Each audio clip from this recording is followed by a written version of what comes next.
지난 시간 그래서 함께 이야기를 나누게 되어진 상황들 속에서 우리 한국교회 안에 이제 올해 초부터 그러니까 1월부터 본격적으로 좀 너무나 재앙과 같은 사건이 벌어진 상황들이 있다고 얘기를 드리긴 했었습니다. 부분이 다 아시는 분이 계실 수 있고, 다 이제 모르시는 분들이 또 계실 수 있어서, 이야기를 또 하게 되는 상황인 건데, 이렇게, 부산의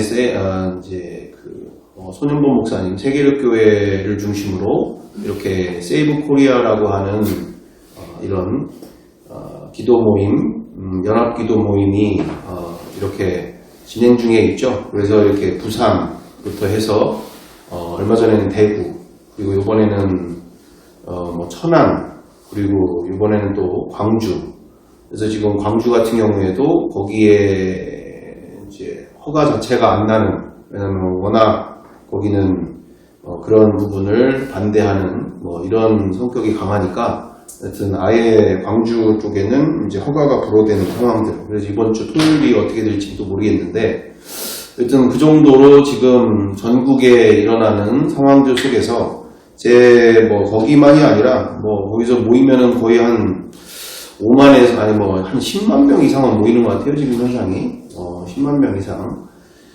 거기에 왔다 갔다 같이 하는 상황들 보면은 더 많을 테고, 하여튼 중요한 것은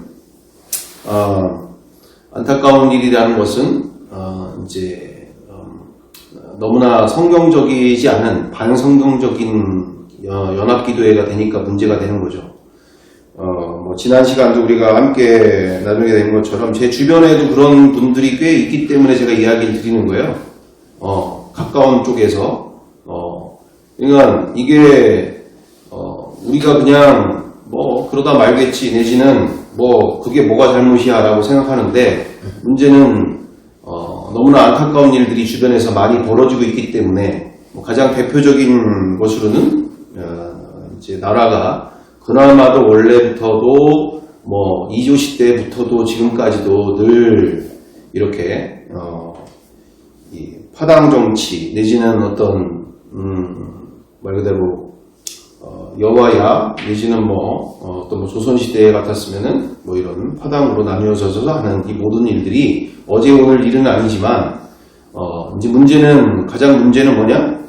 이제 기독교인들이 여기에, 또 크리스찬들이 여기에 지금 연루가 되니까 문제가 되는 거죠. 그죠? 주님의 나라, 가는 곳마다 예수 그리스도가 주인 대신 하나님의 나라를 세워야 되는 분들이, 오히려 거꾸로, 이 나라 지금 진흙탕 싸움에 같이 들어가서, 오히려 이렇게 이 나라의 분열이 되어진 이 나라를 하나로 만드는데, 그리고 여호와 야가 중요한 것이 아니라 서로 사랑하고 용서하며 원수 맺는 일이 없이 서로 하나 되어지는 나라를 전 세대에 걸쳐서 그렇게 예수 그리스도 안에서 하나 되어진 나라를 만들고자 우리가 노력해야 되고, 주님의 부르심이 그 부르심인데, 이렇게 현재 상황 가운데는 갈수록 그것이 더 커져가고 있는 이 상황들. 그래서 성경적이라고 하는 것은 다른 뜻이 아니지 않습니까? 너의 원수를 사랑하라. 또한 너희를 핍박하는 자들을 위해서 기도하라. 그리고 또 아시는 것처럼 내 이웃을 내 몸같이 사랑하라고 하신 것이 주님의 뜻이고, 그리스도 안에서 하나 되어지는 것이 온 세계가 분열되고 서로 원수 맺는 이 온 세상이 하나가 되어지는, 그리고 온 세계를 구원할 수 있는 유일한 길인데, 이처럼 크리스찬들까지도 이 진흙탕 싸움에서 서로 이렇게 물고 뜯는 상황들, 예를 들면 우리 손현범 목사님 같은 경우에도 이재명이 죽어야 나라가 산다, 내지는 이재명은 끝났다, 이런 상황들로서, 여기 함께하는 분들 가운데도 그런 상황들로 지금 전국에 이와 같은 대형 집회들이 계속 퍼져가면서 너무나 많은, 크리스찬들까지 본질을 잃어버리고 주님의 지상명령과 또 주님의 분부를 외면한 채 이렇게 내가 원하는 나라가 되어지면 이 나라가 회복되어질 것처럼 제가 보는 건데, 제가 장담하건데 그렇게 돼서는 이 나라가 살 수 없죠. 제가 보기에는 그들이 그렇게 싫어하는 이재명이라고 하는 그분이 된다 하더라도 그분이 되지 않는다고 해도 제가 보기에는 3재명, 4재명도 나오지 않을까. 그죠? 뭐 이재명이 아니라 3재명, 4재명이 또 나오는 또 다른 뭐 저런 조국이 이제 대통령이 되는 상황이 되든 뭐 이런 상황들로 뭐 근본적인 길을 찾고 가야지 뭐 그거 내가 원하는 대통령이 되고 내가 원하는 정치가 되고 한다고 해서 이 나라가 바뀔 상황이 아니고 오히려 우리는 우리의 자녀 세대들을 우리의 교회답게 우리 자녀 세대들을 살리는 일에 마음을 다해야 될 줄 믿습니다. 그래서 이렇게 김태권 목사님이라고 이렇게 목사님조차도 분신자설을 하시니 이 상황이 지금 안 다룰 수가 없는 문제잖아요. 그죠? 얼마나 이 나라에 지금 이 악한 영들의 세력이 얼마나 나라를 분열시키고 있는가. 이렇게 서로를 원수 맺어서 이렇게 분열시키고 되어 있는데 여기 기사에도 문제는 기사를 쓰는 분조차도 복음을 모르는 것 같아요. 여기에도 보시다시피 기사를 쓰신 분조차도 영의자 순교자로 당신을 기억하겠습니다. 당신의 용기와 애국심을 언제나 기억하겠습니다. 자유를 지켜주셔서 감사합니다. 뭐 이런 내용들. 그렇게 이 50대 애국시민은 김태권 목사다.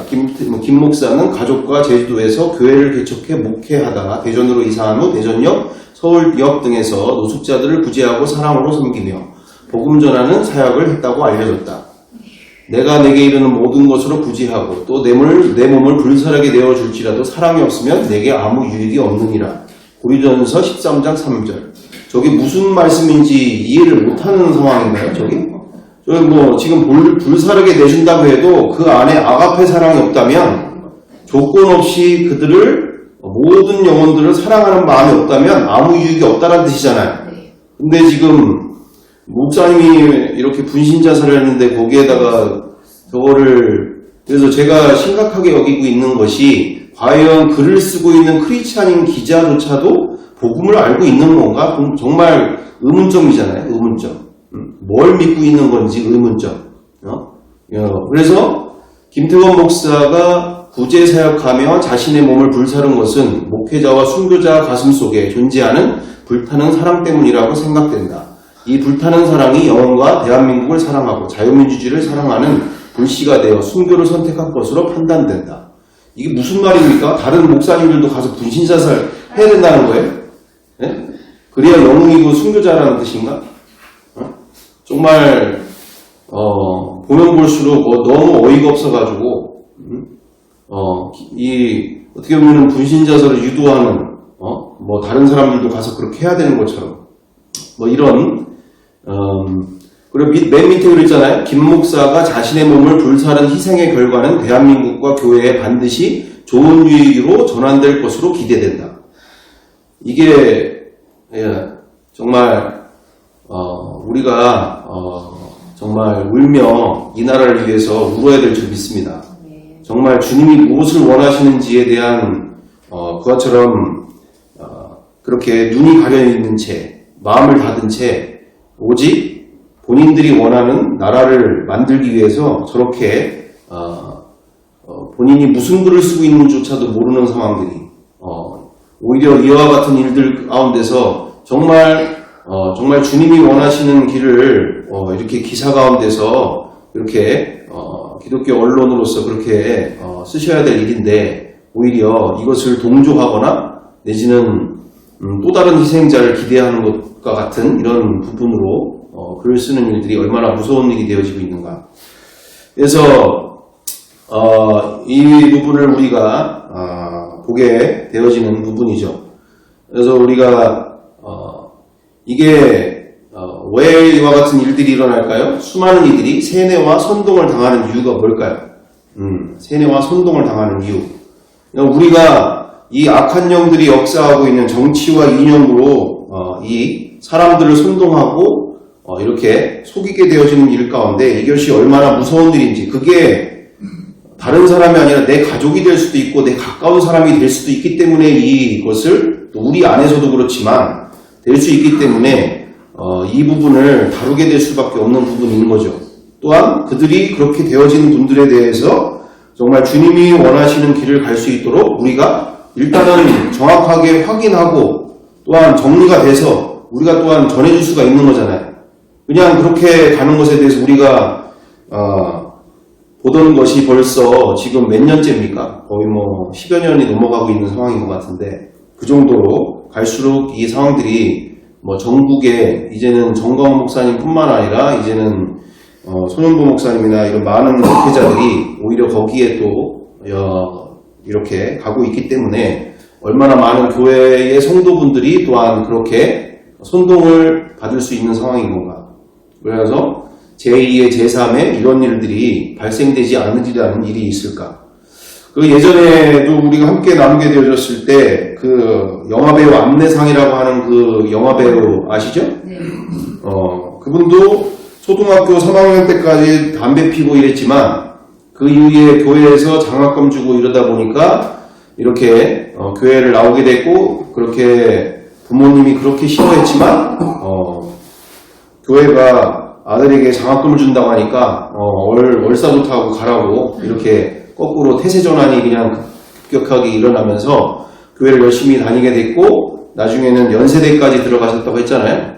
근데 연세대에서 학생운동을 경험하고, 이거 뭐야, 내가 알던 세상이 이게 이 세상이 아니네? 이러면서 이게 지금 이렇게 이 나라의 이렇게 독재 정권에 대항하는 학생운동을 통해서 이 나라를 바꿔야 되겠구나. 이 부르주아 세력들 다 죽어야 없어지는 세상들 막 이런 식으로 하다가 나중에는 거기에 선동당해서 뭐 미국 문화원을 불태우는 일에 앞장서게 됐고, 거의 징역을 살게 되면서 나중에는 나와가지고는 이제 목회자가 되려고 연세대를 들어갔는데 뭐 아예 신앙조차도 다 버리고 지금은 아예 이제는 뭐 이제 목사님이 되는 거라 이런 것도 다 접어버리고 신앙조차도 아예 버려버리는. 그래서 이 정치와 이념의 이 세뇌를 또는 선동을 당하게 되면, 이 악한 영들에게 사로잡히게 되면 그만큼 자기를 불사르는 일도 이게 그렇게 당연시 여길 정도로, 그 정도로 사람이 이렇게 변해버리는 상황들이, 이 악한 영들이 역사하는 일이 그만큼 무섭다는 얘기죠.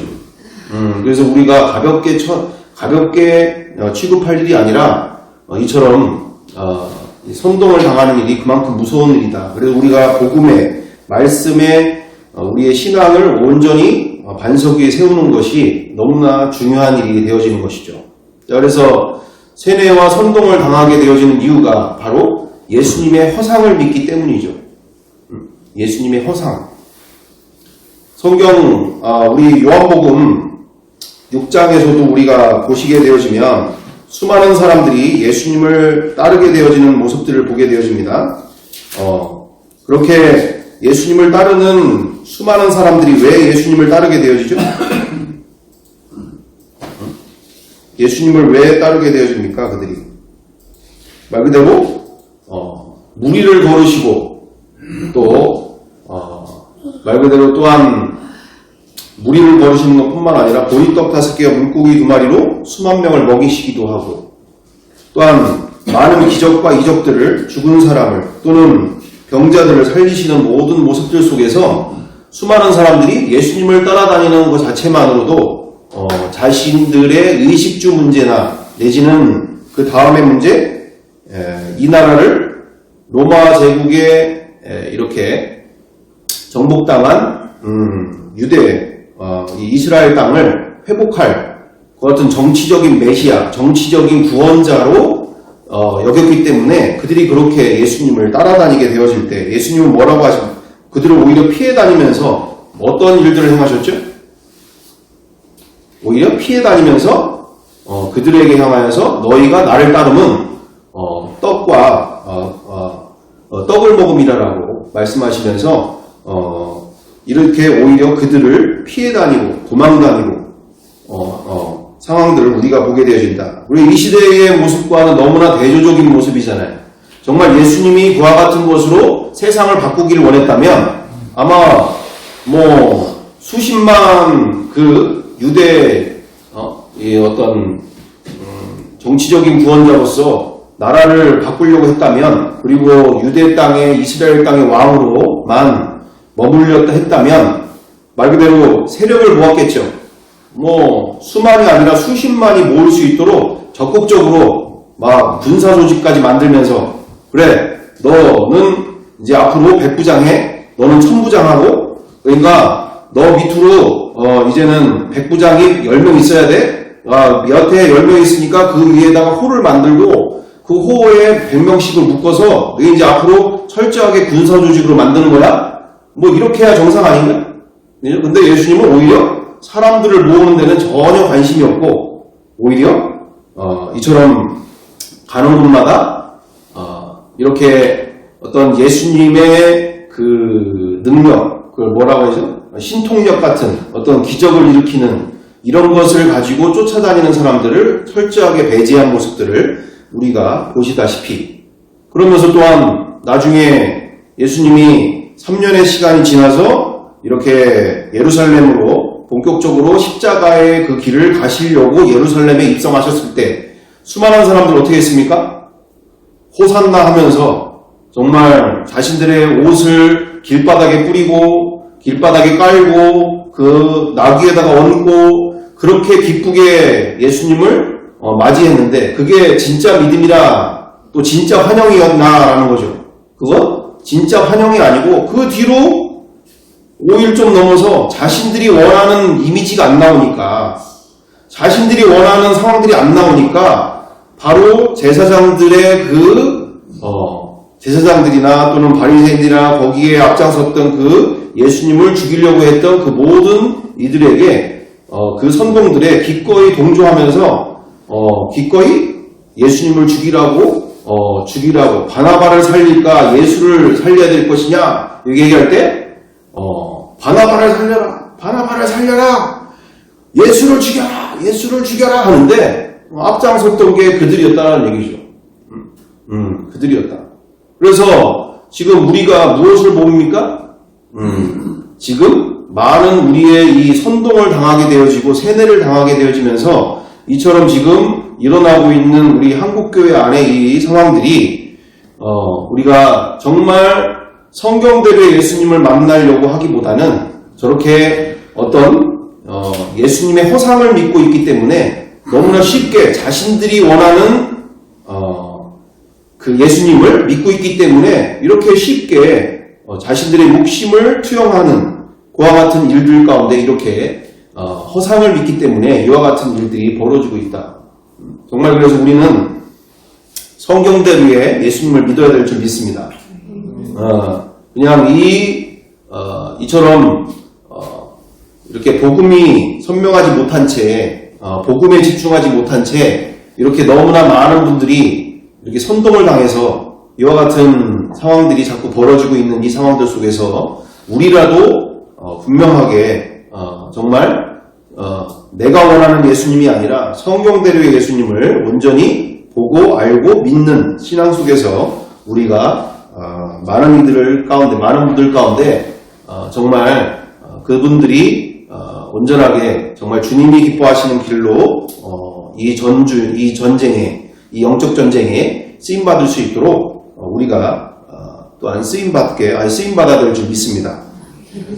그래서 이 모든 문제의 근원적인 원인은 한국교회가 인간적인 열심은 대단하나 실제로는 복음에 대해서 복음 문명에 가깝다라는 뜻이 되는 거죠. 이처럼 아까침 기자분이든 저와 같은 일이 됐든 지금 전국에서 일어나고 있는 이 상황이 됐든 이 모든 상황들이 우리가 초신자들만 복음을 듣고 복음에 대해서 알고 있다라고 생각을 하게 되어지는데, 그게 아니라 정말 우리부터 진짜 성경대로의 예수님을 알고 있고 믿고 있는지, 그리고 우리 스스로가 복음에 대해서 정확하게 알고 있는지 일단은 아는 것부터 제대로 시작돼야 된다라는 거죠. 거의 모르니까 이런 상황이 벌어지고 있는 상황이지 않습니까? 그렇게 몇십 년을 목회를 하셨고 누구보다도 열심이라고 하는 분들인데 정말 그렇게 하는 분들 가운데서도 이렇게 너무나 쉽게 나라를 분열에 더하는 이와 같은 이 한국교회를 만들어가는 또는 대한민국을 만들어가는 상황들 속에 그게 크리스찬들이 또 앞장서서 이렇게 하고 있으니 얼마나 하나님께서 아버지께서 마음 아파하실 또 괴로워하실 일인가. 그래서 우리가 지난 시간에 함께하면서 그러면 우리가 어느 길로 함께 나아갈 것이냐 라고 얘기할 때 우리가 남은 삶을 어디로 우리가 더욱더 집중해서 가야 할 것인가, 어디에다가 가치 있는 인생을 쏟아부을 것인가 라고 얘기했을 때 우리 지난 시간 무한공항 사태 같은 경우에도 지금 들어보니까 거의 무한공항이 지금 거의 폐쇄 내지는 거기에 연루되어 있는 관계되어 있는 항공사들도 지금 너무나 극심한 지금 어려움을 처해져서 하고 있는 것 같은데 여튼 181명 중에 179명이 죽었다라고 얘기할 때 그렇죠? 그 안에는 179명 안에는 어떤 사람들이 있는 거죠? 거기 안에는 우리나라의 정치, 경제, 언론, 문화 모든 영역에서 아주 대단한 위치를 가지고 있거나 또는 어떤 지위를 가지고 있거나 또는 그 안에서 또한 자신의 달란트를 또는 자신의 재능들을 그렇게 펼치고자 꿈많은 사람들이 또 많이 있을 거잖아요. 근데 죽음 앞에 딱 서니까 어떻게 해야 됩니까? 모든 게 다 하룻밤에 물거품이 돼버리는 그 정도로 우리는 이 세상에서 뭔가를 지위와 명예와 권세와 내지는 어떤 꿈을 향해서 그렇게 인생을 쏟아붓는 것에 대해서 참으로 가치 있다, 귀하다라고 생각할 수 있는데 우리가 정말 가장 급하고 중대한 문제는 무엇일까요? 바로 그 안에 영원한 생명이 있느냐 없느냐를 먼저 우리는 확인하고 따져봐야 될 줄 믿습니다. 영원한 생명이 없는데 이 땅에서 아무리 대단한 거를 대통령을 한다고 해도 그게 무슨 의미가 있느냐는 얘기죠. 허무한 인생이 되어지는 것밖에 말 그대로 우리 개 한 마리 죽는 것처럼 개 죽음밖에 안 되는 이 상황들이 그래서 이 두 친구 같은 경우에도 그 꿈 많은 두 친구들 여기는 요번에 우리 김국수 권사님 이 둘이 누군지 아세요? 피겨. 당연히 피겨하겠죠. 피겨. 한국계, 한국계. 그러죠. 얘들이 죽은 애들이요? 네. 아이고, 딱하지. 여기는 이제 60명. 미국 워싱턴 DC에서 또 사고가 있었잖아요. 비행기 사고로.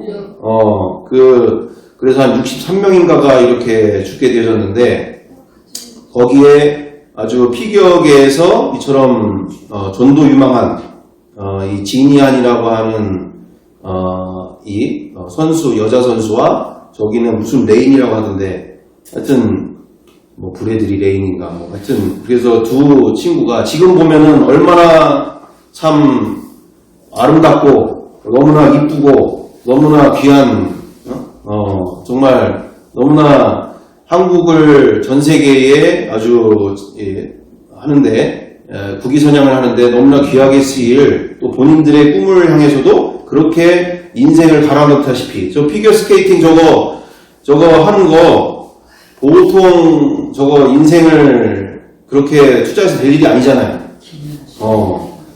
하루를 연습을 안 하면 내가 알고 3일을 연습을 안 하면 다른 사람이 알고 일주일을 연습을 안 하면 세상 사람들이 다 안 되나? 그럴 정도로 늘 피겨스케이팅에서의 이 선수 생활은 정말 자신과의 싸움이고 정말 온 인생을 거기다가 쏟아부어야 될 일인데 저렇게 저들께서 저 친구들이 예수님을 믿는지 안 믿는지는 잘 모르겠지만 어찌됐든 안 믿는다고 했을 때에 얼마나 정말 허무한 또는 답없는 얼마나 개죽음과 같은 이 상황들이 되고 있는가.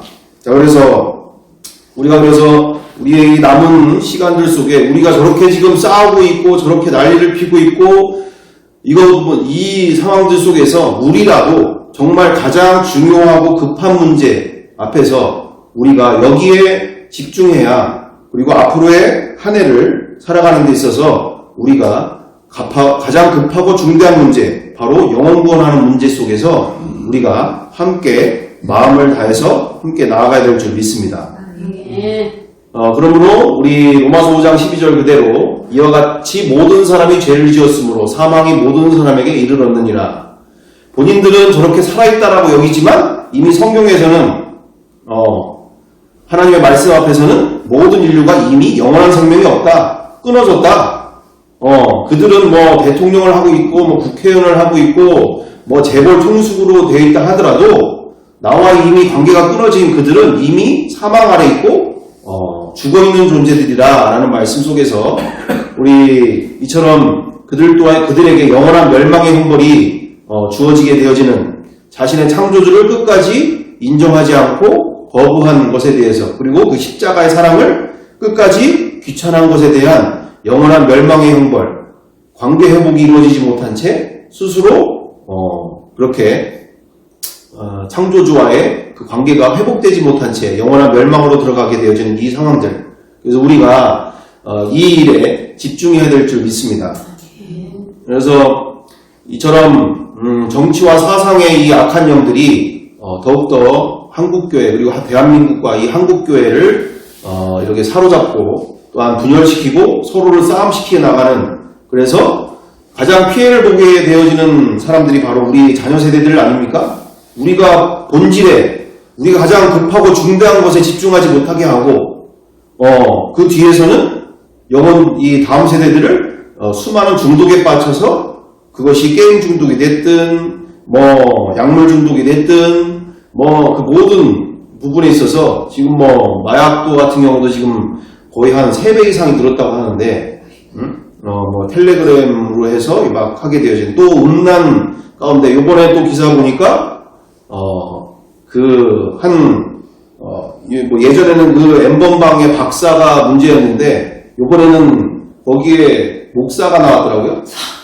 목사가 그거에 3배 되어지는 청소년들과 미성년자들의 그 야동물을 만들어서 착취해가지고 뭐 그렇게 목사님이 아니고 그러니까 목사 방을 만들었어. 그러니까 말 그대로 말 잘해야 되는데 목사라는 방을 만들어가지고 목사라는 방이라기보다 자기가 타이틀이 목사라는 타이틀을 갖고 있는 거지, 자기 이름을 목사라는 닉네임을 갖고 그렇게 활동해서 예전에 박사보다 거의 3배 가까이 되어지는 피해자들을 만들어내는 상황들. 300명.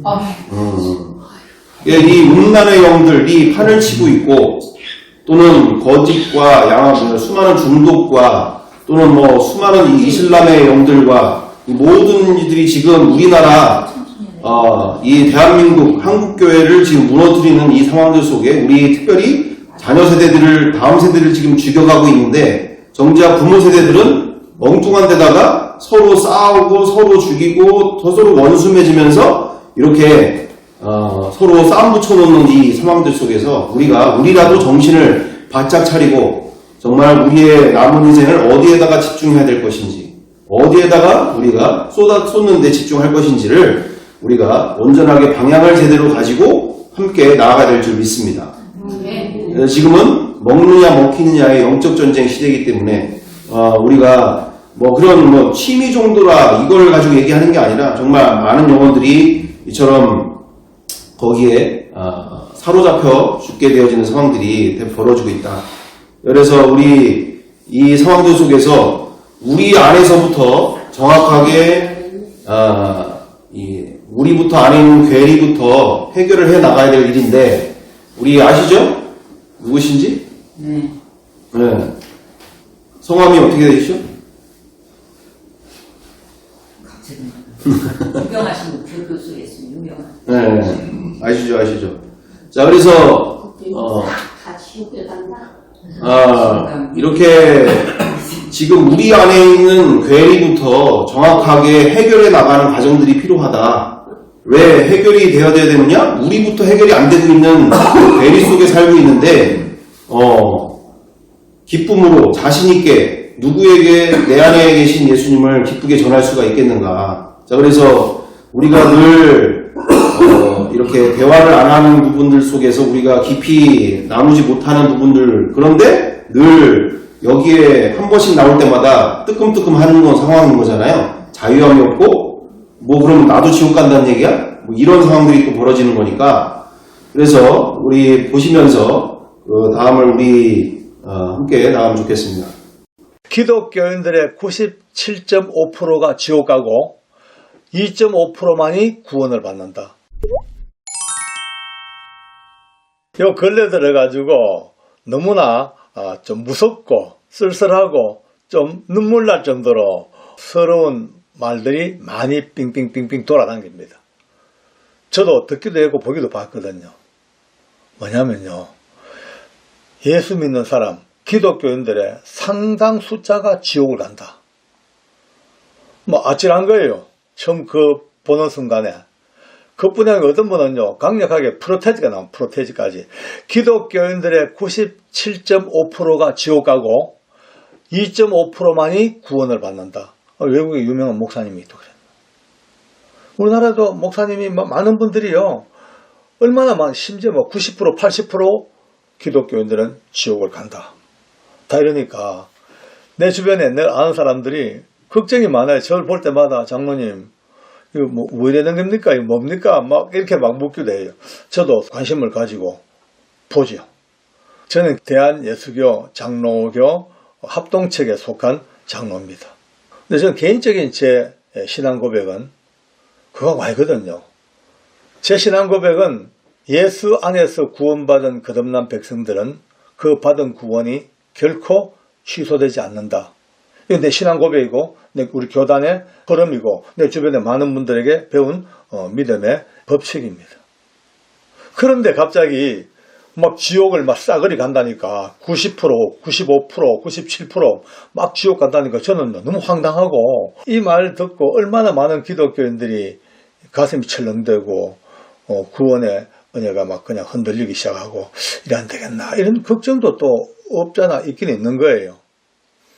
근데요, 물론 그분들도 나쁜 뜻은 아니겠죠. 정말 우리 기독교인들이 각성해야 되고 기독교인들이 정말로 믿음 따라 행동을 잘 살아야 되는 어떤 그 지침을 주는 건 틀림없이 맞다고 생각합니다만은, 구원의 문제에 있어가지고 지옥을 싸그리 쫙 97% 간다니까 너무 걱정스러운 거예요. 근데 또 그 목사들 얘기 들으면 일리는 있어요. 예수님이 직접 하신 말씀이 엄청 많이 계시거든요. 예. 나더러 주여 주여 한 자마다 천국 못 온다. 내 뜻대로 행해야 되지 천국 오지 그냥 못 와. 너희가 귀신 쫓아내고 사역하고 뭐하고 나는 너희를 도무지 알지 못해 가 하고 쫓아내기도 하고, 좁은 문 들어가 넓은 문으로 가면 넓은 문은 그건 다 멸망의 길이고 좁은 문 들어와야 되지. 얼마나 많이 말씀하셨어요. 심지어 너희 눈이 범죄하거든 눈 빼버려. 팔이 범죄하면 끊어버려. 한쪽 눈, 팔 없이 천국 가는 게 낫지 멀쩡한 사지로 지옥 가는 것보다는 그게 안 낫냐 이런 말씀도 하셔요. 그러니까 무서워요. 솔직히 말씀드려서 예수님 하신 말씀을 쭉 보면요, 진짜 칼바람 불듯이 무섭습니다. 아찔아찔합니다. 그런데 여기서 우리는 조금 더 눈여겨봐야 될 것이, 과연 이 말씀이 언제 어느 때 누구에게 왜 하셨는가, 여기에 대해서 조금만 각도를 맞춰보면 답이 좀 나올 것 같아요. 왜냐하면 그 당시에 예수님이 이렇게 천국 도저히 너희 들어갈 수 없다. 심지어 보십시오. 부자가 하늘나라 가는 게 못 간다. 낙타가 바늘구멍 가는 것보다 더 어렵다. 이런 식으로 말씀하시고, 그러니까 불가능이죠. 불가능. 아예 이 땅에 사는 부자들은 천국 갈 생각을 아예 버려야 되는 거예요. 예수님 말씀대로라면. 그러니까 그때에 제자들이 묻습니다. 아니 주님, 그럼 누가 구원을 받습니까? 쉽게 말해가 그렇게까지 지금 많은 부분들 천국 못 간다고 이래가 어디 천국 못 간다고 주여주지 안 된다고 하는데 누가 구원을 받겠습니까? 라고 물어요. 그러니까 예수님이 사람으로는 못해. 답을 내셨어요. 사람으로 못해. 그런데 하나님은 모든 걸 하실 수 계셔. 하나님은 다 하실 수 있어. 라고 탁 여지를 남기십니다. 저는 이 말씀을 보면서 야, 진짜 예수님이 기가 막힌 언어에 구사를 하시는구나. 왜냐? 지금 안 되는데 이제 곧 내가 죽어야 얘들아. 내가 곧 죽을 거야. 내가 그것 때문에 왔어. 죽으러 왔어. 내가 죽어 십자가에 못 박혀 죽고 내 흘린 피로 내 이름으로 모든 이들에게 죄를 사하고 다 완전히 할 때에 그때는 하나님이 하실 수는 다 할 수 있어. 라는 구원의 길을 그렇게 확대시켜 미리 보여준 거 아니냐. 이런 생각을 해봅니다. 네. 일단은 이 부분을 왜 보게 되어집니까? 우리가 늘 신앙생활을 잘 하다가도 순간순간 문득문득 또는 본인 스스로에게 있어서도 그렇고 내가 그런 거 없나? 이런 것부터 시작해서 또 어떤 집회나 또는 어떤 이런 유튜브 채널이나 또는 누군가에게 또 어떤 유명하신 목사님에게 그런 이야기를 들을 때마다 아니 성경이 이렇게 말하고 있는데 성경이 이렇게 말하고 있다니까요. 그래서 뭐 마태복음 5장 20절 같은 경우에도 내가 너희에게 이르노니 너희의 의가 바리새인과 사두개인들보다 더 낫지 못하면 결단코 천국에 들어가지 못하리라. 바리새인들과 사두개인들이 어떻게 신앙생활을 했는데 그들 나름대로 기적 다 경험하고 그들 나름대로도 열심히 뭐 누구 못지않게 그렇게 열심히 신앙생활을 하던 사람들이잖아요. 그죠? 근데 문제는 많은 경우 이제 거짓되어지는 또는 이중적인 하나님의 본심과는 상관없이 자기 열심 속에 빠져있는 그래 다른 사람들에게 오히려 자기를 자랑하고 있는 내가 이렇게 열심히 신앙생활하고 있다. 이 정도는 해야지. 그럼 너 이거 뭐 하는 거냐 이거. 이러면서 뭐 이런 모습들 본질은 없는 채 허울뿐인 모습으로 그래서 예수님께서 그렇게 독사의 새끼들까지도 말씀하시는 그런 모습들 속에 우리가 이렇게 확인되어질 바에는 분명하게 주님께서는 결코 천국에 들어가지 못한다.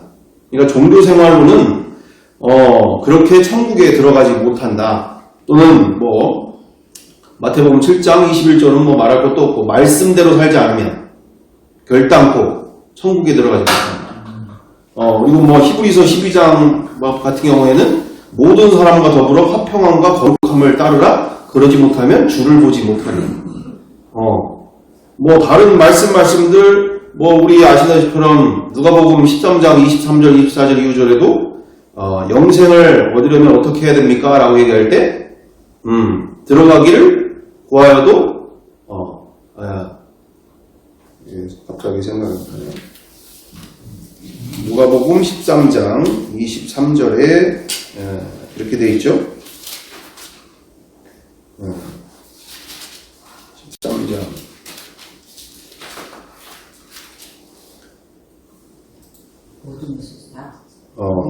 어떤 사람이 여짜오되 주여 구원을 받는 자가 적으니까 그들에게 이르되 좁은 문으로 들어가기를 힘쓰라. 내가 너희에게 이르노니 들어가기를 구하여도 못하는 자가 많으리라. 이게 얼마나 좁은 문인지를 얘기를 하고 계신다는 얘기죠. 들어가고 이렇게 해야 되는 거 구원받는 거 알아. 이렇게 해야지 구원받는다는 거 알겠어. 그런데 그렇게 가려고 노력을 해도 안 된 그렇게 쉽게 갈 수 있는 그런 길이 아니다라는 얘기죠. 그렇게 그 정도로 뭐 그 외에도 뭐 마태복음 10장 37절 39절 어떻게 되어 있습니까? 아버지나 어머니를 나보다 더 사랑하는 자는 내게 합당하지 아니하고 아들이나 딸을 나보다 더 사랑하는 자도 내게 합당하지 아니하며 또 자기 십자가를 지고 나를 따르지 않는 자도 내게 합당하지 아니하니라. 자기 목숨을 얻는 자는 잃을 것이요 나를 위하여 자기 목숨을 잃는 자는 얻으리라. 이처럼 여기 우리 장로님께서 이렇게 말씀하시는 바도 성경대로 지금 말씀하시는 부분보다는 여러 가지를 체험을 해보면서 느껴지는 또는 나름대로 정리하신 부분을 얘기를 해주시는데 성경대로 예수님이 하신 말씀대로 들어가 보면 아주 더 명확하게 아주 두리뭉실하게 얘기한 적이 없고 아주 명확하게 얘기를 하시는 일이죠. 그런데 우리가 이 부분에 있어서 늘 이렇게 우리 장로님 같은 말씀을 들으면 그렇지. 이렇게 성령을 받은 사람, 이렇게 은혜를 받은 사람들은 당연히 그렇게 사는 거고, 이런데 또 말씀으로 듣게 되면 또 번민이 오고 괴로움이 오는 거죠. 왜냐하면 너무나 그 정도의 수준을 말하고 있는 누군보다 훨씬 또 뛰어넘는 상황이 되고 있으니까.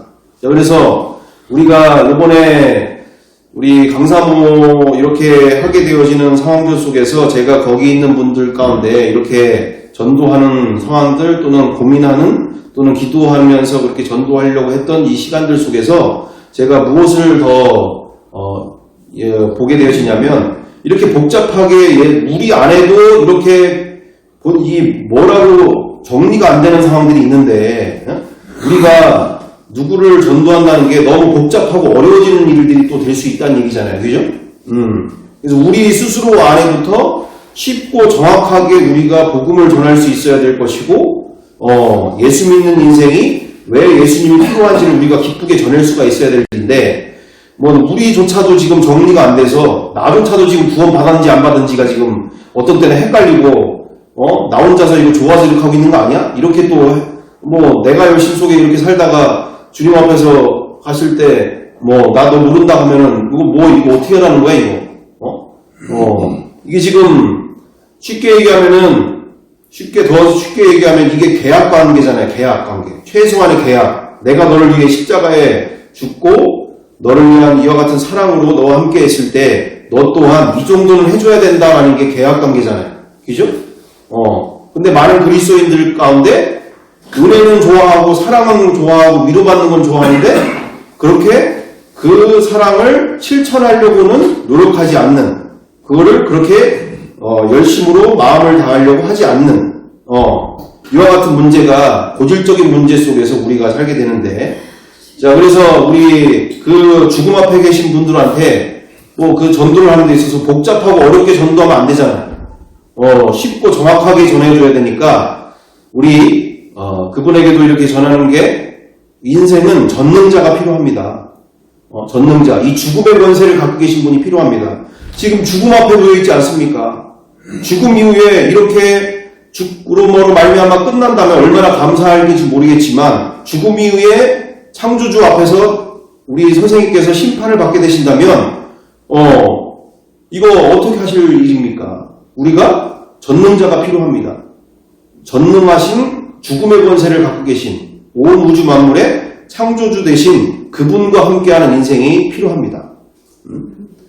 그 영생이신 부활이시면서 영생이신 생명 되신 예수님과 접붙임만이 살 길입니다. 스스로 영원한 생명 없지 않습니까? 그러니 영원한 생명이신 그분께 접붙임 받아야 온전히 살 길입니다. 그래서 죄와 죽음을 이기셔서 하늘과 땅의 모든 권세를 가지신 이분과 결혼관계, 연합관계가 필요합니다.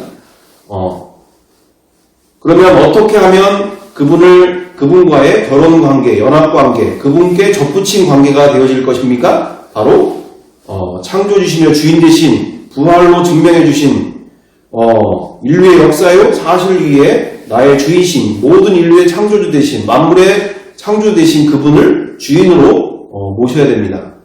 그래서 지난 인생, 옛날의 인생은 이제는 뒤로 하고 이분과 예수 죽음 내 죽음 되어지고 옛날에 내가 그렇게 즐겨하던 내가 원하던 인생 예수님 죽으신 그 때와 함께 동일하게 내 인생 같이 죽고 예수 부활 내 부활 돼서 이제는 예수님과 전능하신 이분과 새로운 인생이 시작되어지는 겁니다.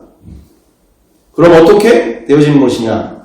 철저히 주인된 삶을 회개하고 그리고 그분을 성령의 내주하심으로 그분을 내 마음에 성령님으로 모심과 함께 그리고 그분이 나의 주인 되심을 날마다 인정하는 삶 그것이 결혼관계요 또한 접붙임 되어지는 인생이요 그리고 먹든지 자든지 그분의 영광을 하나님의 영광을 위해서 사는 새로운 인생의 출발입니다 라고 우리는 이렇게 복잡하고 어렵게가 아니라 쉽게 정리되어짐과 함께 전할 수 있는 능력들을 배양하여서 우리가 구원이 단지 천국을 가는 도구가 아니라 정말 그분과 함께하는 인생, 그분을 날마다 내 마음의 주인으로, 나의 하나님으로, 내 성령님을 내 마음에 왕으로 모시는 삶, 이것이 진정한 주님과의 영원한 사랑과 그리고 구원받은 자의 마땅한 인생이 되는 줄 믿습니다. 그래서 우리가 이와 같은 복잡하고 어려운 교리적으로 얘기를 하니까 이게 정리가 안 되는 거죠. 교리적으로 얘기하니까. 교리 안에 전능자를 거기다 어떻게 다 담을 수가 있어요. 그 반대되어지는 분들은 또 반대적인 얘기를 또 그렇게 하니까. 우리가 이처럼 성경대로 2000년 전 그들은 그렇게 성령님과 함께하는 날마다의 삶에 집중했던, 그리고 많은 복음의 능력이 나타나게 되었던 삶을 우리가 보면서 이처럼 2000년 전 그대로 그와 같은 복음으로 우리가 많은 영혼들을 주님께로 인도하는, 그리고 우리의 다음 세대들을 인도하는데 우리의 남은 인생, 남은 우리의 올 한 해가 귀하게 쓰임받기를 간절히 바라는 마음으로 함께 말씀을 나눴습니다. 함께 기도하겠습니다. 사랑과 은혜가 풍성하신 아버지 하나님, 나와 우리의 많은 주변의 영혼들이 정말 밑도 끝도 없는 정말 밑둥이 없는 채 인생을 살고 있습니다. 내일 죽어도 어디로 가는지도 모르는 채 저들이 길을 몰라 방황하며, 또한 알아도 정말 제대로 잘 가지 못하고 너무나 안타까운 인생들로 주님의 심판대 앞에 서게 되어지는 이 상황들, 주님, 나와 우리부터 정확하게 온전히 전능하신 주님이 필요합니다. 날마다 죄와 죽음의 권세를 갖고 계신 주님과 함께 승리의 인생을 살게 도와주시옵시고, 정말 내 마음에 주님, 전능하신 주님과 함께하는 인생으로 말미암아 모든 이들에게도 전능하신 주님이 필요한, 죄와 죽음의 권세 안에서도 자유할 수 있는 기쁨으로 그 영혼들을 복음으로 살릴 수 있도록 우리를 사용하여 주옵소서. 주님께서 남은 인생을 통하여 더욱더 영광 받으시고 함께 하실 줄 믿고 감사드리오며, 사랑과 은혜가 많으신 우리 구주 예수 그리스도의 이름으로 기도드리옵나이다. 아멘.